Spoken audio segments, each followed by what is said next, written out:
superato questo problema, perché noi potremmo essere in una situazione meno difficile di quella che abbiamo adesso se nell'ultimo anno e mezzo avessimo fatto un'altra politica economica. E questo noi dobbiamo dirlo e non accettare di andare a Tarallucci e Rino su cose di questo genere qua, perché non è giusto. E infine, io adesso arrivo un po' più vicino a noi, qui insomma, noi tutte queste cose si sedimentano, si focalizzano attorno a una battaglia che sta avvenendo nelle dimensioni regionali e nelle dimensioni locali. E che situazione abbiamo? Abbiamo una situazione di una destra, diciamo, popolo della libertà, che ha dei problemi, ha delle difficoltà e che in diverse aree del paese viene compensata questa difficoltà dalla Lega, fondamentalmente, la quale fa il gioco delle parti, fa 2 parti in commedia, 3 parti in commedia. E Bortolucci faceva la domanda, dice: ma com'è possibile? Perché è così, come io potrei aggiungersene, com'è possibile che la gente io ne parlavamo anche ai tempi del congresso, eccetera, è possibile, si chiama ideologia, e noi non ce la faremo in una settimana, intendiamoci bene, però teniamolo a mente quel che ci stiamo dicendo adesso, anche dopo. Noi abbiamo lasciato correre l'idea che le ideologie sono morte. Benissimo, chiamiamole come vogliamo, si può chiamare ideologia, schemi. Sono quelle schemi mentali che tu hai prima ancora della vostra politica, del programma, di tutto qua. E tutte le volte che nasceva un'ideologia, dichiarava la morte dell'ideologia. Questo è sempre avvenuto. Chi ha qualche ascendenza marxista finisce per pensarsi proprio un clou, cioè aver impiantato un'ideologia micidiale attorno al tema della fine, e ci hanno predicato sta roba e intanto costruivano l'ideologia. La Lega, anche Berlusconi, intendiamoci bene, ma la Lega, per esempio, vivente. Noi adesso però bisogna che quel muro lì cominciamo a battere.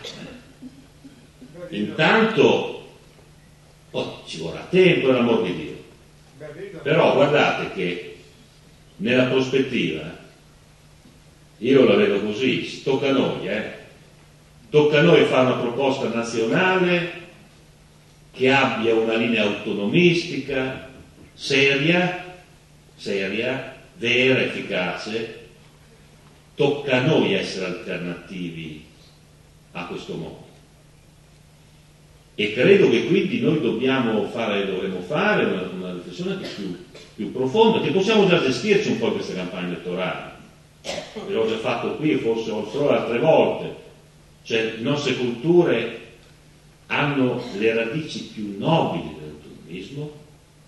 Tutto quello che si è fatto di buono in Italia l'hanno fatto le nostre culture a partire dai territori, tutto, e gli asili, e le aree artigianali, e l'urbanistica, eccetera, ce la sono inventata tutte le nostre culture, non da Roma, a partire dai territori. La Lega non ha inventato niente in 15 anni, salvo le ronde. Voi ditemi una cosa che la Lega abbia inventato di politiche locali, dimensione locale, significativa. Niente. Quindi noi dobbiamo intanto recuperare la sensazione della nostra forza, il nostro orgoglio. Poi naturalmente bisogna rinnovarlo, rinfrescarlo. Però per Bacco loro non possono alzare il dito verso di noi e spiegarci le cose, neanche venire a dire a noi che loro sono popolari, noi no. Loro saranno popolari, ma sta reggendo un miliardario. Da 15 anni che reggono un miliardario, e a quel miliardario loro gli hanno votato tutto, va bene? Il condono, il processo breve, tutte le leggi a persona, tutte le maggiori schifezze che hanno fatto, gliele hanno votate tutte. Le hanno votato a prendere sui soldi alle piccole imprese e darli all'Italia, le hanno votate loro. E questo bisogna richiamarlo un po'. Non si può bonargliela. Non può essere che ieri eravamo in Parlamento, è intervenuto il leghista. Oh ragazzi, Cicchitto non gli faceva un baffo, cioè il sostegno a Berlusconi era strepitoso. Io ho dovuto vedere la tristezza di vedere il carroccio che tiene la sedia all'imperatore. Questo li ferisce, ve lo consiglio. Sono rimasto un po' male. Cioè, bisogna dirla così, metterci anche un po' di tristezza, perché in fondo era un movimento che era nato antiburocratico, no? Era nato così, autonomistico, antiburocratico, moralizzatore, che adesso vota tutte quelle schifezze lì, era nato per abbassare le tasse, e guarda te come le ha abbassate, tutte queste belle robe qua. È una tristezza vederle in queste condizioni. E bisogna che noi, secondo me, cominciamo a incalzarle un po' di più, continuando anche a disvelare questo loro modo, come dire, tutto ideologico, appunto, che strumentalizza. Oggi ero a Mantova a fare un convegno sul Po, no? Per dire una cosa, il Po. Io ero ministro attività economica, eccetera, nei progetti, dice di Stradiotto, se lo ricorda, c'è nei progetti, diciamo, di investimento, eccetera, c'erano 180, aveva messo 180 milioni di euro per cominciare su un progetto Po a fare operazioni, non sto a dirvi, e quindi tutte le province, eccetera, a fare progetti, eccetera. Sono arrivati loro, li hanno tirati via. Io gli ho detto, scusa, quante ampolle ti compri con 180 milioni? Fammi capire, fai tutte ampolle? Tu non puoi dirmi Padania e quando c'è un progetto Po me li tiri via.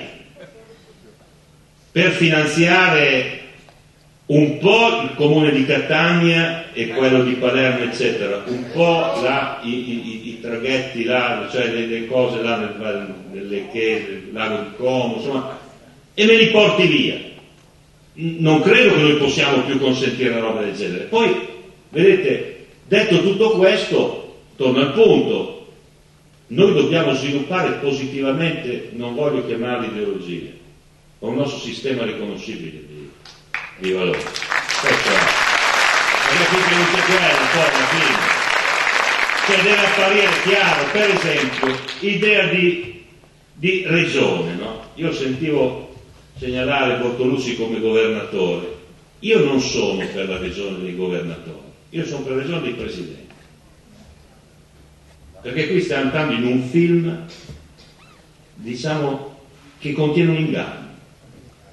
Perché una regione, se vuole essere una regione delle autonomie, vuole esserla, una regione dei comuni, dove il comune ha il colore del suo gonfalone, non il verde, e neanche il rosso verde, no, il colore del suo gonfalone. Vogliamo essere la regione delle autonomie?